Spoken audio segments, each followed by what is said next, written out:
अमीर जमात इस्लामी सिराजुल हक की इमरान खान को मुज़ाकरात की पेशकश, मंसूरा आने की दावत दे दी। कहा कि इलेक्शन के लिए सियासी जमातें मुज़ाकरात करें।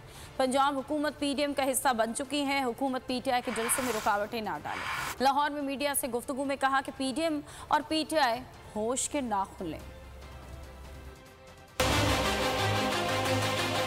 इमरान खान साहब बार बार कहते हैं कि मैं ज़मान पार्क में महफूज नहीं हूँ। अगर वो ज़मान पार्क में महफूज नहीं है, अगर वो ईवान सदर में महफूज नहीं है, कश्मीर में उनकी हुकूमत है, अगर वो वहाँ महफूज नहीं है, गलगत में महफूज नहीं है, तो फिर मंसूरा तशरीफ़ लाएँ। इंशाअल्लाह ताला यहाँ वह महफूज रहेगा। यहाँ कोई प्रोटोकॉल कल्चर भी नहीं है और ये दारुल अमन है इंशाअल्लाह ताला। हमारे तरफ से सब के लिए, वो जो सब ऐसे लोग जो महफूज नहीं हैं, उन सब के लिए ये अपर है और इमरान खान का लिए भी है। पीडीएम और पीटीआई मार्शल्ला की तरफ बढ़ रहे हैं, जो कौम के लिए, मुल्क के लिए, मुस्तकबिल के लिए कोई भी ये नेक शगुन नहीं है। अगर हुकूमत सुप्रीम कोर्ट की अहकामात को नहीं मानती है तो ये आईन से